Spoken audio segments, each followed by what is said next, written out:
Scorpio, hi! Welcome to Mystic Queen PH at ito ang inyong energy update for March 16 to 31, 2024. This is a general reading. Just take what resonates. Watch your Sun, Moon, Rising, Venus for other messages. And thank you sa lahat ng mga sumusuporta dito sa ating channel. Just a reminder, gamitin nyo lamang ang reading na to bilang gabay. Pa-follow, like na rin ang ating Facebook at TikTok. Lahat po yan Mystic Queen PH. Like, share, subscribe. Turn on post notifications para lagi kayong updated sa ating mga readings. And please check out my Shopee. Available ang mga protection and prosperity items, bracelets, zodiac sign bracelets, and many more. Link on the description.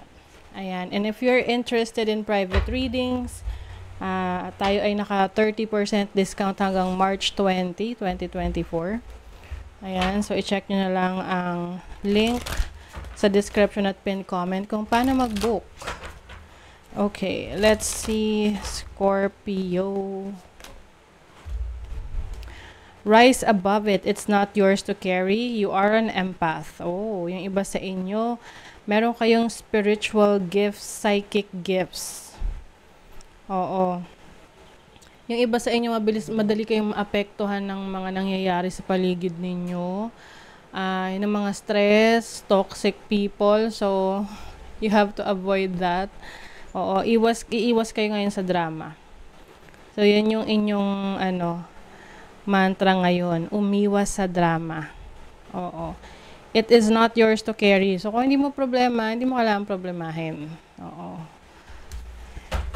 Huwag mong hayaan na, magpa-apekto ka sa problema ng iba. Lalo na kung inuobliga ka nila. Problema nila yun, 'di ba? So, yes.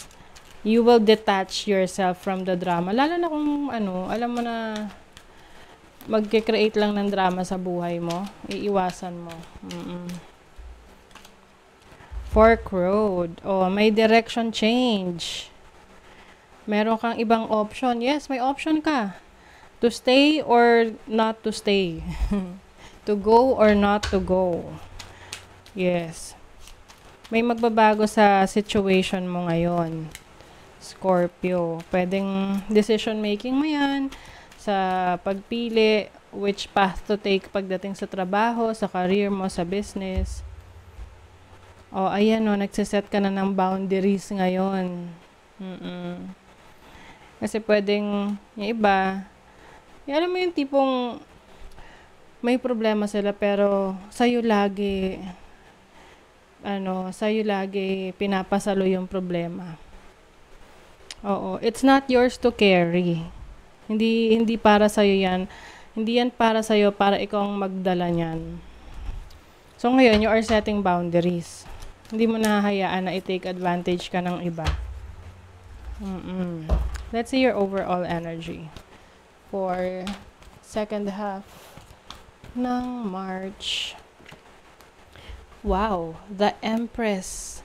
See, you are going to focus on abundance, bringing in money, bringing in resources.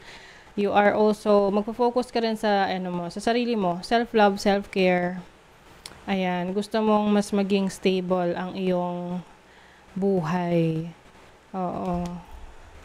May abundance, prosperity sa inyo. Let's see your challenge. Kaklarify natin yan later. Diba? Sa dami nyo ng option, nalilito na kayo. No? So, kaya ito yung time na kailangan connect ka sa yung higher self, sa yung instinct, intuition, magtiwala ka sa sarili mong desisyon para maka-move forward ka na. Kasi hanggat hindi ka nakakapag-decide, mananatili kang nakastuck dyan. So, it's time for you to make that decision. Ayan yung nagpapabagal sa'yo eh. Yung pag-overthink or nahirapang mag-decide because of the options available sa'yo. Of course, maganda na mas marami kang options. Pero, yun nga lang, pag mas maraming options, mas matagal kang mag-iisip para sa decision. Minsan nga, iba hindi na lang nagde-decide. 'Diba? So, nasa stuck. Let's see your opportunity. Seven of Pentacles, a lot of opportunity, seven, Eight of Pentacles. A lot of opportunities sa inyong finances, sa inyong career. Meron kami na master na craft.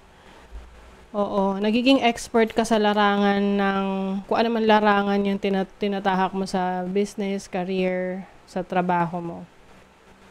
You're mastering it. So, yung iba, may mga training kayong ina-attenan, or continuous yung inyong pag-i-improve sa inyong sarili. Let's see your blessing. The blessing is the Ten of Wands. Ito, marami kang kailangang gawin, marami kang responsibilities, but as a blessing, ibig sabihin, kayang-kaya mo siyang i-handle. Okay? Marami mang inatas sa'yo na mga responsibilidad or kailangan gawin, kailangan asikasuhin, you can definitely do it.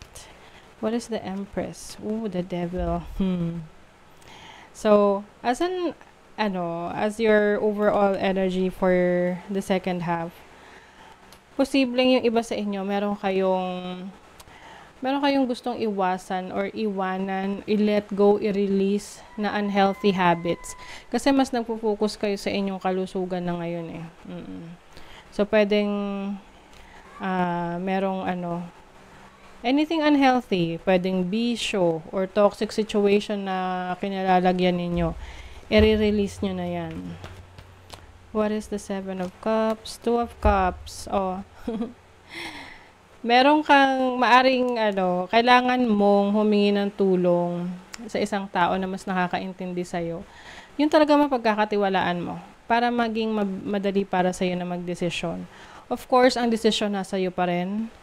Pero kung merong tao na mag-a-advise sa'yo na mapagkakatiwalaan mo, someone who is wise, no, maraming alam, then ask for help. Okay?